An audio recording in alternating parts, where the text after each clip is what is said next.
So basically I have got two walls and the thickness of both the walls are same. एक की thermal conductivity Ka, दूसरे की Kb. Temperature difference 20, यानी कि अगर एक तरफ टेम्परेचर T है तो दूसरी तरफ टेम्परेचर T+20 है. ठीक है. और हमसे पूछा जा रहा है कि भाई बताओ A के अक्रॉस टेम्परेचर डिफरेंस क्या होगा. ठीक है भाई, हम बताएंगे. तो अभी देखिए, इसको हम लोग इलेक्ट्रिकल सर्किट में थोड़ा कन्वर्ट कर. तो basically I have got two resistances. ये एक कंडक्टर है, ये एक वॉल है. वॉल का अपना एक रेसिस्टेंस होगा, वॉल ए का. इसी तरीके से वॉल बी का अपना एक रेसिस्टेंस होगा. और ये दोनों सीरीज में कंबाइंड है. तो हम लोग बोलेंगे कि ये हमारा R1 हो गया, ये हमारा R2 हो गया, और हमारा जो R इक्विवेलेंट हो जाएगा वो R1 + R2 हो जाएगा. Isn't that? सही है. तो चलिए R1 के बारे में बात कर लेते हैं. हमारा R1 कितना हो जाएगा? तो हम लोग बोलेंगे R1, R इक्वल टू क्या होता है? रो L/A. रो क्या है? रेसिस्टिविटी है. अगर कंडक्टिविटी में बात करें तो रो को 1/K लिख सकते हैं, यानी कि L/KA. तो लिख लीजिए. L क्या है? लेंथ. लेंथ यहाँ पे कौन सा लेंथ की तरह काम क्या कर रहा है? थिकनेस. तो we will say thickness is T/KA × A. Area दोनों का सेम ही होगा क्योंकि सेम वॉल है. चलिए R2 की बात कर लेते हैं. And that would be equal to, thickness same T है और कंडक्टिविटी इसका Kb है, एरिया A ही रहेगा. R इक्विवेलेंट की बात कर लेते हैं. R इक्विवेलेंट R1 + R2 है. दोनों को अगर ऐड करें तो T/A तो कॉमन ही आ जाएगा, इंटू 1/KA + 1/KB हो जाएगा. है कि नहीं? अच्छा, अभी हमें ये दिया है कि Ka इज 3KB. कहने का मतलब है कि Kb इज Ka/3. तो Kb को हटाइए, क्या लिखिए? Ka/3 लिख दीजिए. तो T/A × 1/KA + 1/KB की जगह Ka/3 लिखना चाहते हैं तो ये 3 ऊपर में आ जाएगा. तो ये अपने पास क्या आ रहा है? T/A × 1 + 3, that is 4/KA. Is that okay? ये हमारा R इक्विवेलेंट हो गया. तो चलिए हीट करंट की बात कर लेते हैं, I की बात कर लेते हैं. I क्या होगा? Temperature difference bye R equivalent. Temperature difference कितना दिया हुआ है? 20. तो हम लोग यहाँ पे लिखेंगे 20/40 over A × KA. Is that okay? A × KA ऊपर चला जाएगा तो देखिए इसको क्या लिख सकते हैं? 20 × A × KA by 4T. 4 5 जा 20, that is 5AKA over T. ये हो गया हमारा हीट करंट. लेकिन हमसे क्या पूछा जा रहा है कि भाई इसके अक्रॉस टेम्परेचर डिफरेंस क्या होगा. ठीक है, तो हम लोग बोलेंगे इसके अक्रॉस जो टेम्परेचर डिफरेंस होगा, जैसे पोटेंशियल डिफरेंस IR होता है वैसे टेम्परेचर डिफरेंस भी IR हो जाएगा. तो हम लोग बोलेंगे A के अक्रॉस टेम्परेचर डिफरेंस. तो we will say that temperature difference across A and that will be equal to resistance of A, that is R1 into heat current I. R1 अपना कितना था? T/A into KA. और अपना heat current कितना आया है? 5 into AKA by T. ध्यान दीजिए, AKA cancel, T cancel, and the answer is 5 degree C. So temperature difference across A जो है वो 5 डिग्री सेंटीग्रेड रहेगा. ये तो एक बात हो गई. तो अपने ऑप्शन में जो ऑप्शन ये बताता है कि टेम्परेचर डिफरेंस 5 डिग्री सेंटीग्रेड होगा, एक तो वो करेक्ट होगा. अच्छा, एक ऑप्शन ये भी दिया है कि A में जो हीट करंट होगा वो ज़्यादा होगा, B में कम होगा, या ऐसा कुछ. तो देखिए, सीरीज कॉम्बिनेशन की खास बात ये होती है कि current through each resistor is the same. ठीक है, तो यहाँ पे अगर हम लोग हीट करंट के सेंस में बात करें तो हीट करंट जो है वो दोनों ही वॉल से, दोनों ही रेसिस्टेंस से सेम होगा, किसी से ज़्यादा या कम नहीं होगा. तो वो वाला ऑप्शन गलत हो गया. सिर्फ ये बात करनी है कि जो टेम्परेचर डिफरेंस है वो 5 डिग्री सेंटीग्रेड होगा. Is that okay? Okay, so here we have given a graph between intensity and wavelength. ठीक है, इंटेंसिटी और वेवलेंथ के बीच में एक ग्राफ दिया हुआ है, इनफैक्ट 3 ग्राफ्स दिए हुए हैं अलग अलग टेम्परेचर T1, T2, T3 पे, और हमसे ये रिकॉग्नाइज करने के लिए कहा गया है कि भाई टेम्परेचर कौन सबसे ज़्यादा होगा और कौन सा टेम्परेचर सबसे कम होगा। तो यहाँ पे देखिए, यहाँ पे कौन सा लॉ हमें यूज करना है, तो यहाँ हमें यूज करना है व्हील्स डिस्प्लेसमेंट लॉ। अच्छा, ये लॉ क्या कहता है? ये लॉ कहता है lambda most probable is inversely proportional to temperature. Lambda most probable into temperature is constant, so I just want to say that lambda most probable is inversely proportional to temperature। अब आपका सवाल होगा lambda most probable क्या है? तो देखिए, intensity versus wavelength के graph में जो पीक आता है, जो मैक्सिमा आता है, वो हमारा लैम्डा मोस्ट प्रोबेबल है। कहने का मतलब T1 के लिए लैम्डा मोस्ट प्रोबेबल ये है, T3 के लिए लैम्डा मोस्ट प्रोबेबल ये है, और T2 के लिए लैम्डा मोस्ट प्रोबेबल जो है वो ये है। अब देखिए, जिसका लैम्डा मोस्ट प्रोबेबल सबसे छोटा वो टेम्परेचर सबसे बड़ा। तो किसका लैम्डा मोस्ट प्रोबेबल सबसे छोटा है? ऑब्वियसली T1 का। तो T1 सबसे बड़ा टेम्परेचर है, T1 इज ग्रेटेस्ट। उसके बाद कौन सा है? लैम्डा मोस्ट प्रोबेबल 3 का है, यानी कि T1 से छोटा टेम्परेचर कौन सा है? T3 है, उससे छोटा। तो सबसे बड़ा लैम्डा मोस्ट प्रोबेबल कौन सा है? 2 का, इसीलिए टेम्परेचर सबसे छोटा कौन सा? 2, तो इट इज T2। तो that is the correct order. और इस ग्राफ को देखना थोड़ा अच्छे से सीख जाइएगा। इसमें सिंपल सी बात ये होती है कि लैम्डा मोस्ट प्रोबेबल जो होता है वो टेम्परेचर के इनवर्सली प्रोपोर्शनल होता है। लैम्डा मोस्ट प्रोबेबल कैसे चेक करेंगे? हमारा जो इंटेंसिटी वर्सेस वेवलेंथ का ग्राफ आएगा, उसमें जो पीक आएगा, मैक्सिमा आएगा, वही हमारा लैम्डा मोस्ट प्रोबेबल होता है। I hope that is clear. I have mass how much? 50 gram. And what is specific heat of wax? 0.6 calorie पर ग्राम पर degree centigrade. Is that okay? And this is a temperature versus time graph. तो हम लोग 0 degree centigrade से start करते हैं और with in a minute हम लोग 50 डिग्री सेंटीग्रेड पे पहुंच जाते हैं, और फिर हम लोग देखते हैं कि 50 डिग्री सेंटीग्रेड पे आकर के टेम्परेचर कांस्टेंट हो गया है। तो ऑब्वियस सी बात है कि इस पॉइंट से इस पॉइंट के बीच में हमारा एक फेज चेंज हो रहा है। मतलब यहाँ पे हमारा वैक्स सॉलिड था और यहाँ पे हमारा वैक्स लिक्विड हो गया है। इसके बाद लिक्विड वैक्स को फर्दर हम लोग गर्म करते जा रहे हैं और 6 मिनट पे इसका टेम्परेचर 200 डिग्री सेंटीग्रेड हो गया, और फिर हम लोग देख रहे हैं कि टेम्परेचर कांस्टेंट हो गया। टेम्परेचर कांस्टेंट कब होता है? जब फेज चेंज कर रहे होते हैं। मतलब कि इस पॉइंट से इस पॉइंट के बीच में फेज चेंज हो रहा है। यहाँ पे कौन सा था? लिक्विड, और यहाँ पे क्या हो जाएगा? ये गैस। Is that okay? तो लिक्विड से गैस कौन से टेम्परेचर में चेंज आ रहा है? ये 200 डिग्री सेंटीग्रेड में। So what is the boiling point? Answer is 200 degree centigrade. तो पहला क्वेश्चन तो स्ट्रेट फॉरवर्ड आप ग्राफ देख के कह सकते हैं कि boiling point is 200 degree centigrade. अब बोल रहा है कि पर मिनट आप कितना हीट दे रहे हैं।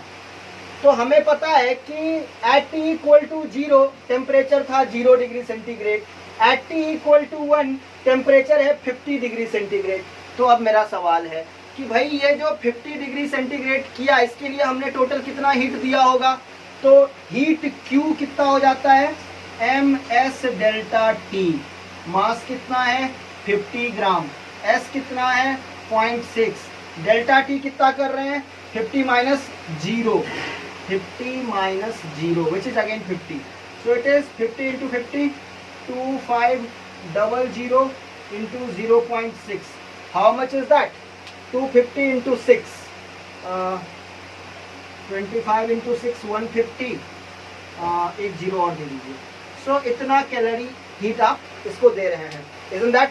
0 से 50 डिग्री सेंटीग्रेड टेम्परेचर रेज करने के लिए हमें कितना हीट देना पड़ेगा?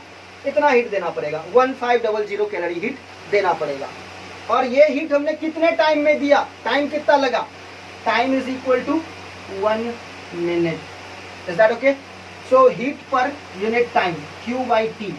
So it is 1500 calorie by 60 seconds because 1 minute is equal to 60 second. ये 0 0 गया, 25 6 जा 150. सो 25 कैलोरी पर सेकेंड हीट हम लोग इसको दे रहे हैं. So that is clear from the question. Is that okay? Adiabatically एक गैस को कंप्रेस किया जा रहा है और हमसे डेल्टा पी बाई पी का वैल्यू पूछा जा रहा है. सो अगर मैं डिफ्रेंशिएट कर दूँ बोथ साइड तो what I will get, P को एज इट इज रखते हैं, गामा टाइम्स वी के power gamma minus 1 D V plus V के power gamma as it is D P. That will be equal to 0. Is that okay? So gamma P into we के power gamma minus 1 D V is equal to minus we के power gamma D P. What I want to find d p over p. तो d p by p कितना हो जाएगा आपके पास, ये वाला P के साथ ये वाला टर्म है ना. तो गामा इंटू वी के power gamma minus 1 D v by minus we के पावर गामा. नीचे में एक वी के पावर गामा ज़्यादा है, यानी कि नीचे में एक वी आ जाएगा. So it is minus gamma d v over v. That is answer. Pressure 10 के पावर 5 पास्कल. तो प्रेशर है 10 के पावर 5 पास्कल. इसके बाद टेम्परेचर दिया हुआ है 27 डिग्री सेंटीग्रेड. भाई प्लीज़ मत कीजिए जो भी कर रहे हैं, मेरा ही है. 27 degree centigrade which is 300 calorie. अच्छा, is compressed adiabatically to 1/8 of the volume. तो पहले मान लेते हैं वॉल्यूम V नॉट था, बाद में वॉल्यूम को V नॉट बाई 8 कर दिए. The final temperature becomes 927. तो T नॉट कितना था, फाइनली टेम्परेचर हो गया 927 डिग्री C. तो 1200 कैलोरी चाहिए इसको. Gamma of the gas. ये अपना क्वेश्चन है ना. तो बेसिकली हमें इनिशियल टेम्परेचर दिया है, फाइनल टेम्परेचर दिया है, इनिशियल वॉल्यूम दिया है, एक तरह से फाइनल वॉल्यूम भी दिया हुआ है. गामा निकालना. तो वॉल्यूम और टेम्परेचर का जो रिलेशन होता है एडियाबेटिक में क्या हो जाएगा, जरा देखिएगा. पी के पार गामा जो है वो कांस्टेंट होता है और हमें पता है कि p v equal to NRT होता है. हमें वॉल्यूम और टेम्परेचर का रिलेशन पता करना पड़ेगा. तो प्रेशर को हटाना पड़ेगा. तो प्रेशर को क्या लिख सकते हैं, NRT बाई वी. अभी प्रेशर का ये वैल्यू यहाँ पे रख दीजिए. तो ये क्या हो गया, NRT by V into we के power gamma equal to constant. तो T इंटू वी के power gamma minus 1 equal to constant. ये हमारा NR तो कॉन्स्टेंट है, NR के बारे में चिंता मत कीजिए, NR कॉन्स्टेंट है. तो T इंटू वी के power gamma minus 1 equal to constant. ये एडियाबेटिक प्रोसेस के लिए टेम्परेचर और वॉल्यूम का रिलेशन है. यहाँ तक समझ में आ रहा है? चलिए, तो इस रिलेशन से हम लोग क्या बोल सकते हैं, T1 V1 के power gamma minus 1 is equal to T2 V2 के power gamma minus 1. Is that okay? चलिए, तो initial temperature 300 kelvin, initial volume V not के power gamma minus 1, T2 1200 kelvin, V2 V not by 8 की power gamma minus 1. दोनों V not को एक साथ कर लीजिए. तो ये हमारे पास क्या हो गया, 300 by 1200 is equal to V not by 8 divided by V naught करेंगे तो V नॉट नीचे ही आ जाएगा और whole raise to the power gamma minus 1. सही है. V नॉट से V नॉट गया, 00 गया, 3 4 गया, यानी कि 1/4. सही है. हाँ जी.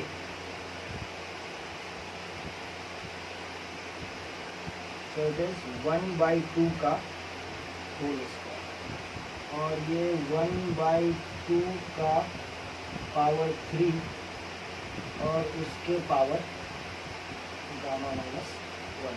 कह दीजिए बेस सेम है, यहाँ पे 2 है, यहाँ पे 3 इंटू गामा माइनस 1। क्या लिखेंगे? 2 is equal to 3 into gamma minus 1। So 2/3 is equal to gamma minus 1। therefore gamma is equal to 2/3 plus 1, that is 5. Pressure is equal to 1/3 into rho into VRMS square। याद आ रहा है? ये कहीं पे पढ़ा हुआ लग रहा है? ये हमने पढ़ा हुआ है? हाँ, यही पूछ रहा हूँ।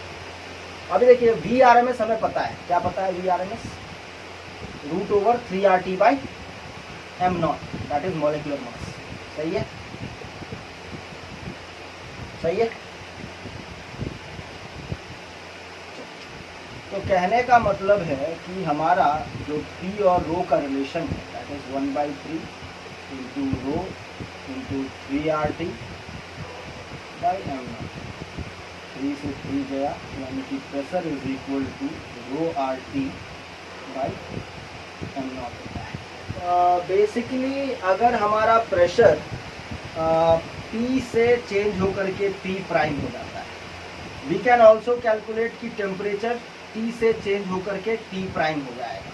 Then we can also calculate कि हमारा डेंसिटी रो से चेंज होकर के रो प्राइम अगर हो रहा है तो डेंसिटी क्या होगा। तो basically we should focus on the pressure temperature relationship of the adiabatic process. Adiabatic process है ना? हाँ जी। तो एडियाबेटिक प्रोसेस को हमें ये देखना पड़ेगा कि अगर प्रेशर P से चेंज होकर के P प्राइम हो रहा है तो टेम्परेचर कितना चेंज होगा। क्लियर है मेरी बात? आ जाइए। हमें पता है PV के पावर गामा जो होता है वो कांस्टेंट होता है, और हमें ये भी पता है कि PV जो होता है वो nRT होता है। तो वॉल्यूम का काम नहीं है, टेम्परेचर चाहिए। तो वॉल्यूम कितना हो जाएगा? nRT/P। ये वैल्यू वॉल्यूम का यहाँ पे रखिए, तो P इंटू nRT/P के power gamma equal to constant आएगा। सही है? यानी कि P के power 1 minus gamma into T के power gamma equal to constant. NR के बारे में चिंता करने की जरूरत नहीं है, NR इज ऑलवेज फिक्स्ड। तो अभी हम लोगों ने यहाँ से क्या देखा कि P1 के power 1 minus gamma into T1 के power gamma will be equal to P2 के power 1 minus gamma into T2 के power gamma. Is that fine? Now pressure के बारे में क्या बोला है कि pressure changes from P to P prime. तो टेम्परेचर कैसे चेंज करेगा? Let us look at that also. तो प्रेशर को पहले P कहिए, तो 1 माइनस 7/5।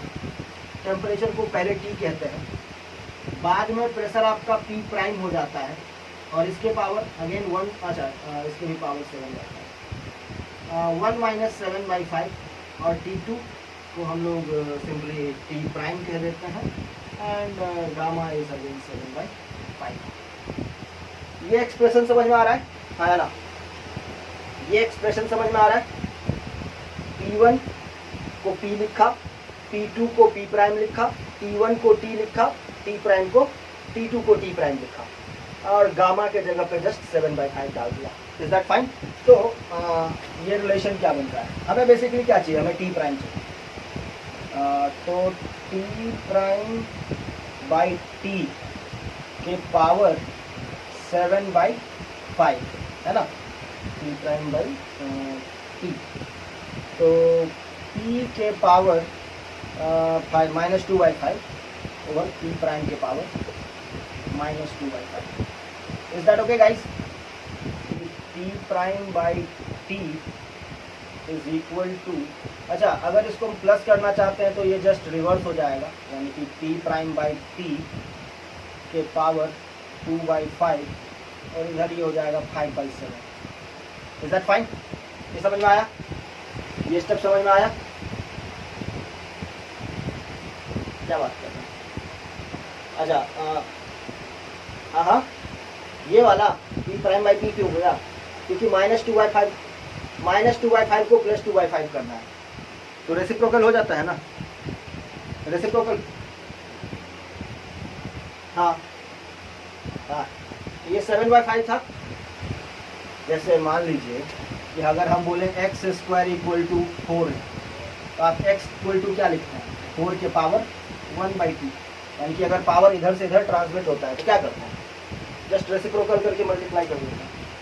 सही है, यानी कि t प्राइम = t × p'/p के पावर 2/7। ये रिलेशन हमने निकाल लिया। Is that okay? तो यहाँ से देखिए हम लोग डेंसिटी के लिए क्या लिख सकते हैं, m0p/RT, ये लिख सकते हैं डेंसिटी के लिए। हाँ जी, molecular weight, pressure, universal gas constant, absolute temperature.